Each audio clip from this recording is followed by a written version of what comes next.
Live. All right. What is up, Nerd Nation? It's your boy Hunter here from Filmnerdtv, and tonight we are doing another, not album review, but we are doing song reviews. Yes, that's right. We're just taking personal songs from albums and reviewing it for you guys. Tonight we're doing a double feature. It is Castle and Arose by Eminem off of his new Revival album. And I'm not alone. I'm joined by my buddy, as always, Sean Sandberg. How's it going, brother? I'm doing extremely well, actually. I'm just wrapped up co-hosting on an MTS match. Was keeping score and stuff like that. So yeah, it was a lot of fun. Chance Ellison came to play, but yeah, now let's get into this review. Oh yes. Let me fix my camera real quick. So, if you guys know how this works, we go over some of our favorite lyrics of the song or album. We discuss what we liked about it, what could have been done better, and a rating at the end. The reason we're doing Castle and Arose as one review is because these two have an interesting tie-in with each other.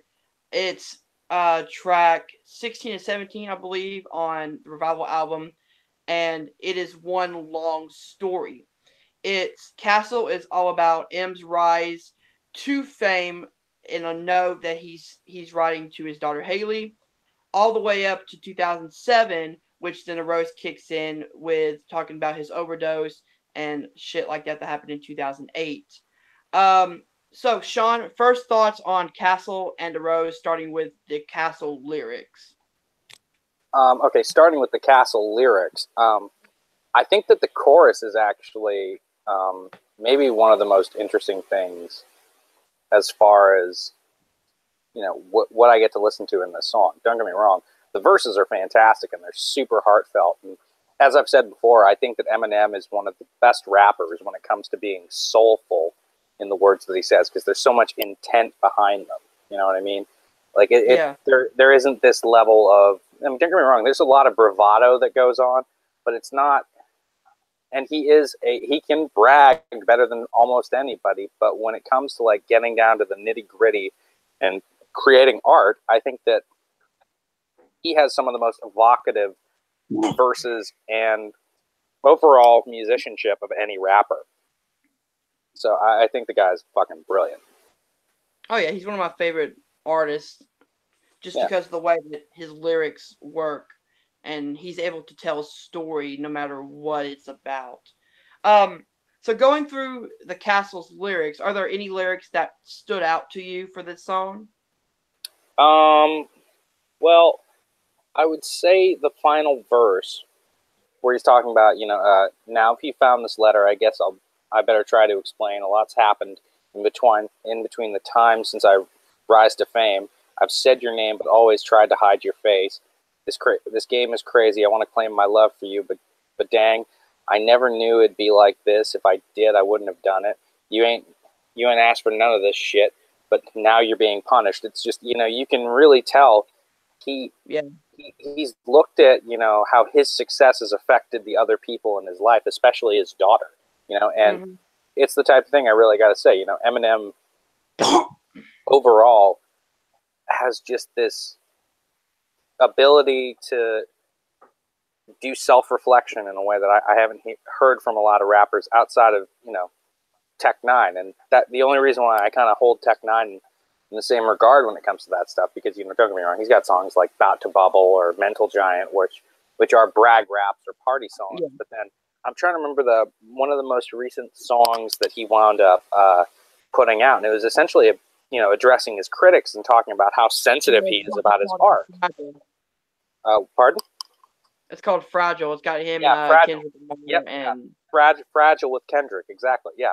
He's talking about how much he's sensitive about when he's creating his art, and that's such a fair thing to say, but I mean, it's also maybe the most bold thing a rapper could say. Yeah.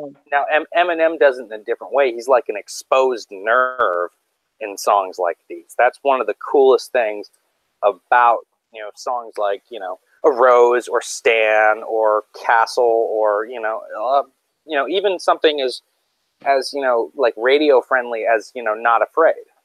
Mm-hmm.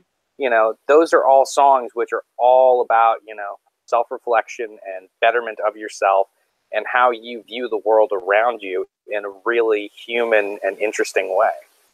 So those are kind of, I'm kind of rambling on about it, but I would say that Eminem's lyricism is, it's always something that you got to love outside of some of the, immaturity that littered Encore. But at the same time, that's just kind of, I would say that's the number one thing people have a problem with him about. But with a song like this, he shows exactly why he's not only a great rapper, but a brilliant artist. Yeah. One of my favorite lines in the song is actually from verse 3. It was after the one where it's like, you're being punished. He says, things that should have been private with me and your mother is public. I can't stomach. They can take the fame back. I don't want it. It's like it's him self-reflecting of, I shouldn't have put your name out there. I should have left, mine and Kim's private life private and not put it in my music, because now it's coming back to bite me in the ass. Especially with, people, hating on Kim and hating on his mom, and just, as you said before, just all that negative shit that he did when he was younger is now coming back to bite him when he's older. And that self-reflection really shows in that verse 3 lyrics. 100%. I think Joe Frazier, the heavyweight boxing champion, former heavyweight boxing champion, has a really brilliant quote about something similar to this. And he says, the sins that you commit as a young man come back to haunt you as an old man. Mm-hmm. And to me, that's one of the things that, like, Eminem's by no stretch of the imagination old. I believe he's in his early 40s. Yeah. But it's the type of thing where even at this stage of his life, he's starting to understand, the ramifications for saying the things that he said and putting things out there, even though, it's such a weird dichotomy that goes on with that, because the more that he put out there and the more open and honest he was about certain things within his life, he really gained traction because of that. He gained a following because of that. But at the same time, now that he's looking back on it, I imagine he's probably like, should I have really started talking about all this personal shit? Because now people know me on such an intricate level. How is this affecting my family and my life overall? Like, that's got to be a really hard thing for him to deal with. Yeah, it's kind of like in and the first album that we reviewed, which was Marshall Mathers LP2. This all comes back around in the song Headlights, which he said, I shouldn't have made songs like what was it, Clean Out My Closet and all those other songs, because now not only the separation between him and his mom is at worse than it ever was, it's getting better, but now you put it out in the public, which is something that he wants to bring up here in Castle. I like how he's starting to make amends and really showing growth as an artist. Yeah, 100%. Okay, now let's go to some stuff that, whether it was lyrics, whether it was something else that could have been done better. Sean, you want to start off with some of our negatives? I don't have many negatives when it comes to Castle, because I think the lyrics are really, really open and honest. I think that he is giving his 100% when it comes to the performance of those lyrics. And then I also really enjoy the fact that, he opted to go a different route than a lot of rappers do, when it comes to the composition of these songs. Mm-hmm. Like, I was playing the riff to the song, or the chord progression to the song for you before we even started. Yeah. And what's interesting is, if you play, for any guitar player out there, if you play Stairway to Heaven underneath Castle by Eminem, you'll realize there is one chord that's different, and that's it. Yeah. And so for me, the fact that he wound up using something that was, in my opinion, very, very interesting. He did a descending line chromatically in terms of the bass line of the song. Because he starts off with A, then he goes to G sharp, then he goes to G, then he goes to F sharp, and then F, and then he ends at E, but he chooses to make it E major. And that, to me, I was like, okay, see, that's something that's really clever within this song. And it's not something I hear all the time with rappers. You know what I mean? It's like a lot of the time when you hear a rap song or a pop song, you know, one of the main problems, at least from, you know, like someone that's, you know, grown up with harmony and melody as being their entire life, basically, is you hear a 1-5-6-4 progression in a, you know, within a major key. You know, those are the Journey 4 chords of pop shit that you always hear. Yeah. And the fact that Eminem was like, no, everyone does that. I'm bored of that shit. I want to try something different, especially on a song that's got to be this personal to me. You know, I really respected that a lot. So, yeah, I don't really have almost anything to say about this song. If I was more well versed in the way that, you know, recording goes and stuff like that, because I've done recording, but at the same time, you know, I'm not a producer. I'm not a professional when it comes to that stuff. So it's one of those things where maybe I might have one or two little gripes, but otherwise, yeah, I got to say, like, the chorus is phenomenal. The verses are brilliant. And the chord progression that he opted to go with, and the way that they change up the way they wind up incorporating the beat, because it's completely isolated guitar right at the beginning. And then the drums come in, and the guitar winds up going into power chords and stuff. I really thought that was a really clever, cool thing to do. So, yeah, overall, I have no complaints about this song whatsoever. Yeah, me neither. I do want to give big props to Rick Rubin, who produced it and came up with that beat, which, you know, used that beat. So big up to him. I think the beat works perfectly for this song. I didn't even know that, but the second you say it, it makes complete sense. It does, doesn't it? It completely makes sense. Another positive is I do like how he structured this as a note that he's writing from where he's like, after the first chorus, he goes December 1st, 1995, Dear Haley. And then he goes into the verses, and then so like the next one is December 1st, 1996, and then I believe it's around 2006 when he ends it. And one more line I like is, and this kind of hit me because it was like, excuse the cursing, baby, but just know that I'm a good person. Though they portray me as cold, and if things should worsen, don't take this note I wrote as a goodbye note, because your dad's at the end of his rope. Like, that is some fucking deep ass lyrics right there. Because this is right around the time when his drug addiction was getting bad, which leads right into Arose, which we'll get to in a second. But at the very end, you hear him take the drugs, and then his body falls, and you hear a body hitting the floor, and then it leads right into Arose. So overall, what would you give this song if you had to give it a rating out of 5? I'd give this a 5 out of 5, personally. As far as rap goes, yeah, I'd give this a 5 out of 5. Yeah, I'm the same, 5 out of 5. But we're gonna review these as one long one. So Castle gets 5 out of 5. But next, let's go into Arose, which I believe is, it gets emotional. So why don't you start with some of your favorite lines or what you thought about Arose? Okay, well, my favorite line comes from, let me pull it up real quick, because I don't have the lyrics memorized currently, but it's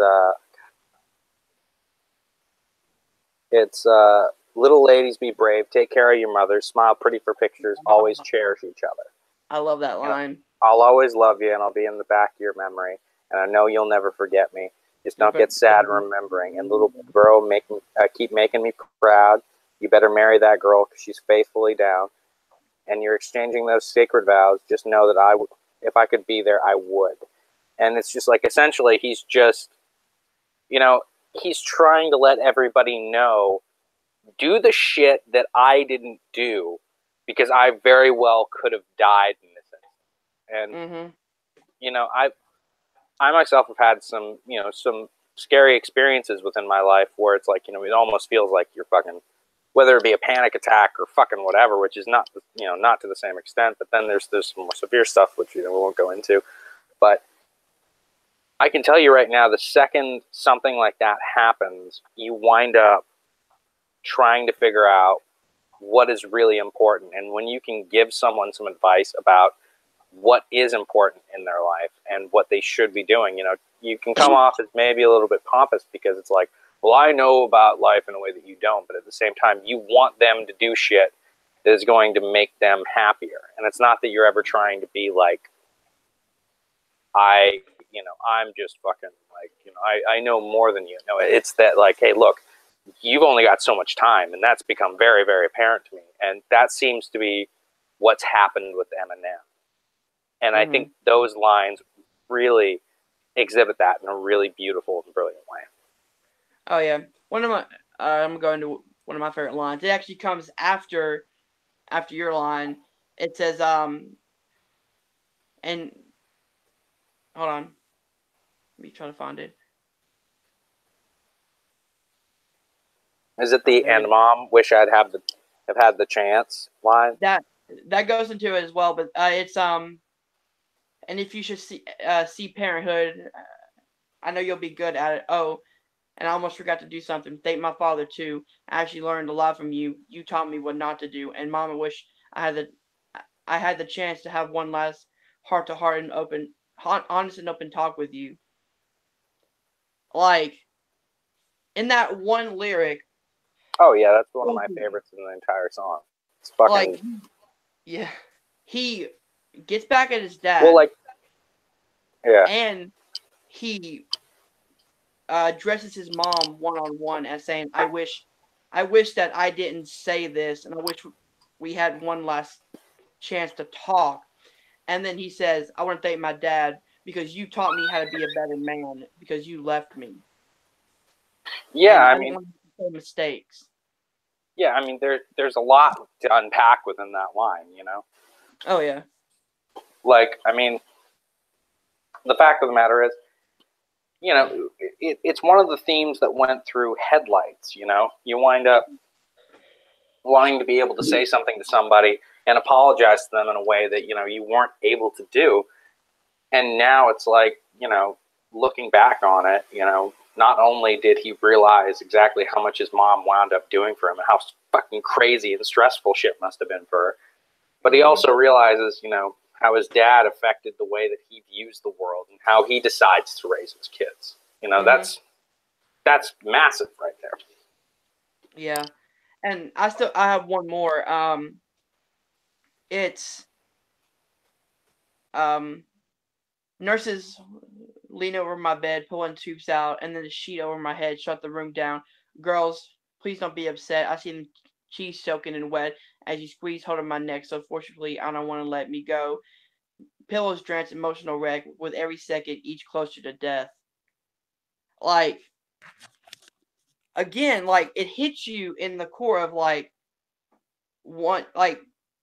this song is all about what would happen if he didn't survive, if he didn't get to the hospital 2 hours later, which he says in the lyrics in the revival of Castle, which is why it's One Lost Story at the end. It's a, how do I say it? It's an extended part of Castle, but redone, except with him making a vow to stop the drugs, which is what's really cool about the song. And I just like how it's like, you know, it tells this huge story about like overcoming demons and really being so close to death and not able to, you know, hang out with your kids, you know, talk to them, stuff like that really hits you on a deep level, especially if you're a father or if you lost somebody close to you. You know, it really hits you at one point, you know.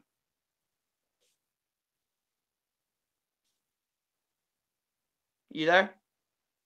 Yeah, I am. I was just muting my microphone so you could just get your, you know, full and unfiltered thoughts out on the whole matter. So I agree with you 100%. I mean, and not just that, like, let's face it, you know, I mean, one thing that really a lot of this stuff reminds me of in terms of the reflection of all of it is, it reminds me a little bit of the lyrics from Time by Pink Floyd, where it's all about, you know, when you're younger, you wind up not using time in such an efficient way, but as you get older, you realize the things that you should have done. And yeah, I just think it's to me, this song is absolutely fantastic. And it is a little bit more upbeat than the previous song that we just reviewed, but yeah. I think overall, sorry, go ahead. I found the line at the extended part of Castle. It says, consider the last 4 minutes as a song I sing to my daughters. If I make it to the hospital less than 2 hours later, but I fought it and came back like a boomerang on them. Now a new day is dawning. I'm up. Tuesday it's morning, and now I know. Pretty much he's saying that this song, Arose, would be the song that, or this is what would happen if he didn't make it, but he fought it. He came back on the other side stronger than ever. And the line on here is another good one. He's like, I'm proud to be back. I'm about to like a rematch. I'll do relapse with recovery. Marshall Mathers LP2. So not only did he fight the drug addiction, but he came back even better with Recovery, which I thought was an incredible album. And as you guys know, we loved Marshall Mathers LP2. He came back stronger through this darkness. Yeah, agreed completely. I mean, I would even say, Recovery was, it was the beginning of it, but, these past few albums that he's put out have all been fantastic.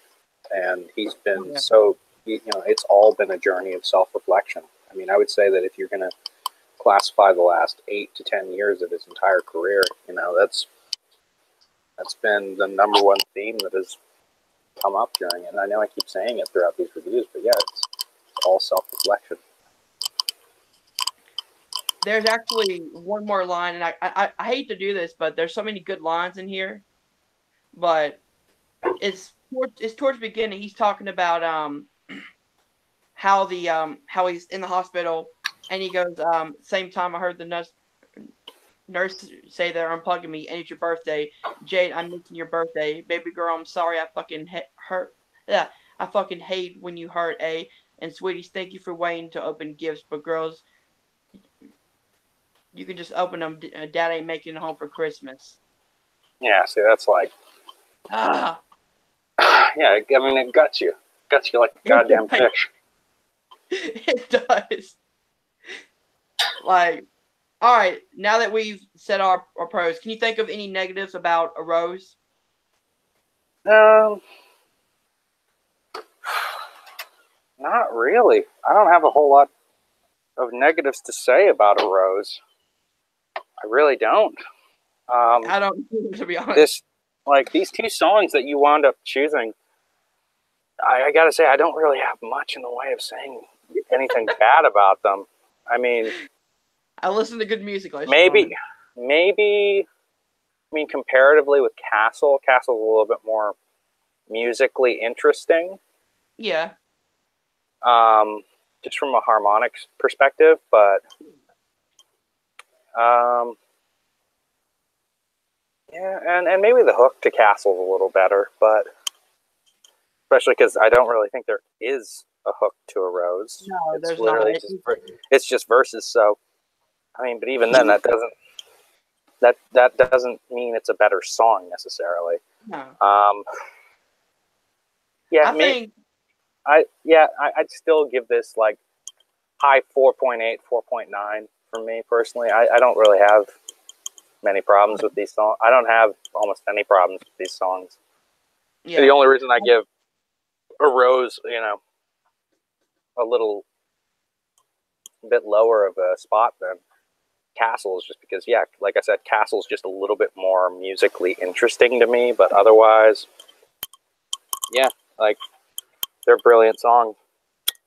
All right, so if you had to give one overall grade on both these songs together, what would your overall grade be? Castle and Arose as one grade. Well, I just gave one a 5 and one a 4.9, so overall I'd give it a 5. Yeah. I mean, I know mathematically I should give it like a 4.95, but eat a fucking dick. I'm rounding up. Just round it up. But yeah, I'm definitely giving both of these songs 5 out of 5. It's definitely important for you guys to listen to Castle first and then Arose. It's not necessary, but especially if you want to understand the ending and really have the full experience, which is it. These two songs are really just one long song, one long story, and there's like I have it back to back on my Spotify playlist. So it's like it goes Castle then Arose, and the way it just seems, Yeah, it seamlessly transitions into Castle into Arose is just brilliant. But yeah, definitely 5 out of 5. Um, you know, the revival album is an interesting one because I have like 4 or 5 songs from there I like. Haven't listened to the whole album yet. I'm meaning to, but a lot of people say that they don't like Castle and Rose because they feel like he's trying to find something to be angry at and trying to like I don't see it like um, that whatsoever. what's the You and think that they're like, they think that he's pandering or something? yeah, like one, he's pandering, and two, like he always wants to rap about his daughter and how that's kind of getting boring, but I don't see it at all. I I mean, mean, look, here's the thing. Like, I write not only music, but I try to write, comic books and dialogue for fucking movies that I want to wind up eventually getting made, if that's ever at all possible. And I can tell you right now, you write about what you know about. That's something a lot of writers wind up taking into things. Like, for Christ's sakes, the reason why Jack Kerouac wound up writing On the Road is because he knew what it was like being on the road and being part of the beatnik movement and all these other different things. And so I don't see how Eminem writing about his daughter is the type of thing where people have to complain about that. For me personally, it's an artist expressing himself, and don't get me wrong, if he writes an entire album about quite literally just all that shit over and over and over and over and over again, then yeah, I can see how that might get redundant and a little played out. But at the same time, he doesn't do that throughout the entire record. which I actually think these are the only 2 songs where he's actually mentioning his daughter on the Revival album. There's one where it's called Like Home, where he's discussing Donald Trump and the presidency. What's that song called? Hold on. Give me a second. Let me look up the song real quick. Welcome to live, everybody.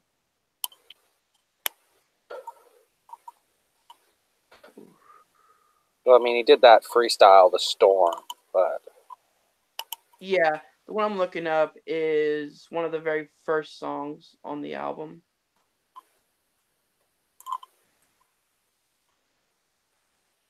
You know what? They can tell me below. It's the one with Ed Sheeran. I don't fuck. But that song is all about like meeting a girl and River, then huh? River. Yes, River, I'm sorry. Yeah, like he has a song called River, which is about, meeting a girl, realizing that the girl's cheating on her boyfriend, and then the pregnancy, and then, at the very end talking about abortion. And I like how each of his songs in different albums talk about other stuff besides just the exact same shit that we hear over and over and over again from other rappers. He talks about real shit, but he can also have fun. He can also come back with Berserk or some of the fun type party raps. It's different. He can always change up his style, which is what I like. Yeah, agreed. I think that the guy's just a fucking wicked artist, and yeah, you're right. He winds up tackling different topics and stuff like that. I mean, as far as all the political stuff that he winds up getting into, that's a conversation for a different day and whatnot, because sometimes it's handled pretty well and sometimes it's a little, it's not handled as well, but that's to be expected. Sometimes artists don't hit the mark.